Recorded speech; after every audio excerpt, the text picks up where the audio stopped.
Bonjour à tous, on se retrouve pour plancher sur votre quintet ce lundi à Clairefontaine. Alors ne tirez pas sur l'ambulance, c'est la remarque que je vous faisais en vous donnant mon coup de cœur dominical.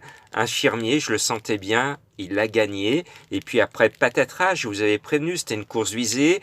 Tous les chevaux au départ voulaient des 100 000 euros de dotation de la course et résultat, c'était un quintet très difficile. Alors le conseil, regardez bien mes indices de confiance. Vous pouvez y aller quand je suis à 3 sur 5, 4 sur 5 ou 5 sur 5, vous pouvez y aller.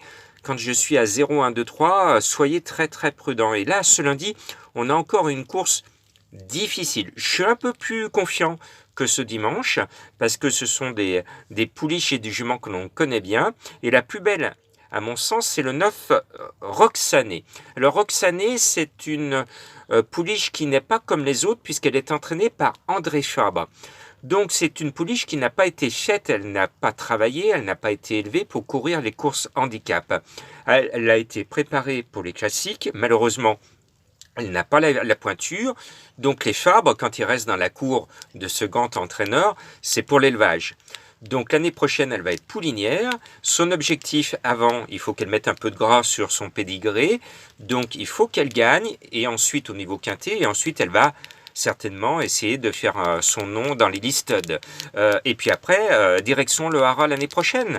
Donc je pense qu'elle va pouvoir faire l'arrivée et gagner. Alors vous allez me dire, elle fait sa rentrée, mais je pense qu'elle devrait pouvoir l'emporter. Les Fabres sont toujours prêts lorsqu'ils courent, donc ne vous inquiétez pas. Au moment où je vous parle, il pleut en Haute-Savoie, mais c'est pas grave, je vais me mouiller pour continuer à vous donner mon pronostic et mon coup de cœur qui est le 15 Plante-L'Œuvre. Regardez ces deux dernières courses.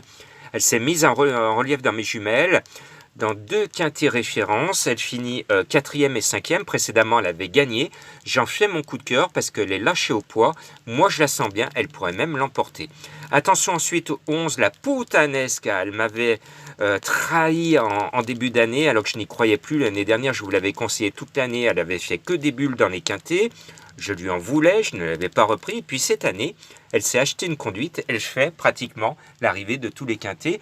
Donc cette fois, je lui reste fidèle. Et puis en haut de tableau, attention aux deux Strong and Stable. Je l'aime bien parce que vous le savez, je suis un fan cet été de Maxime Guyon qui est en très grande forme avec une belle réussite.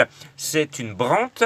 Et puis on va jouer les vedettes avec lui parce que c'est un cheval qui m'avait démontré de la valeur en gagnant son quintet. Et puis, dernièrement, elle n'en a pas voulu, elle a déçu. Mais attention, avec son numéro 8 à la corde, je pense qu'elle peut se réveiller malgré son poids qui est chargé 59,5. Et puis après, le 3, Lady Sydney avait fait l'arrivée de cette course l'année dernière. Elle a été préparée pour cet objectif. Elle va se racheter, j'y crois. En plus, elle est pilotée par Stéphane Pasquier. Et vous savez que j'adore Stéphane Pasquier. Le 4, eh bien, ensuite, c'est Velma Valento. Velma Valento, l'année dernière, elle gagne son tiercé et après, elle va courir un groupe 3. Ça veut dire que son entraîneur l'estimait énormément. Il a été un peu trop ambitieux. Il révise son programme et elle devrait au moins se révéler cette année dans les quintets. Elle a encore de la fraîcheur et je pense que son jour est venu de briller de nouveau à ce niveau. Et puis le 5 Aya of Fortune est comme Lady Sydney. Elle a fait l'arrivée de cette course l'année dernière. Elle était préparée pour doubler la mise. Et puis, vous allez me dire, le cheval de Madame Colombo, eh bien, Lily Caféine, c'était son tuyau samedi. Je lui avais demandé vendredi, qu'est-ce que tu vois? Et puis, elle était en train de prendre son café. Et puis, en regardant les partants, elle dit, tiens, Jean-Marc, c'est un signe, je prends mon café, ben, je te donne Lily Caféine. C'est comme ça qu'on gagne aux courses, parce que les gens qui sont comme moi, qui coupent les chevaux en 4 et qui font les lignes, qui prennent la loupe et tout, on tombe tous sur la même logique. Et on tombe tous à peu près sur le même favori. Et puis résultat, si ce n'est pas les favoris, comme aujourd'hui, ben, on ne voit pas la tête du caissier. Donc laissez toujours dans vos jeux, dans vos combinaisons, ce côté irrationnel. Et c'est ce côté irrationnel qui va vous faire toucher très gros, qui va peut-être bouleverser votre vie parce que vous aurez mis le gros tocard. Et bien là, quand je lui ai demandé son coup de cœur, elle me dit, bah Jean-Marc, c'est logique, je te prépare aujourd'hui un ananas, et il y a l'ananas qui court, elle porte le numéro 10, voilà. Voilà le coup de cœur complètement irraisonnable de Madame Colombo, mais attention, parce que moi je suis sérieux.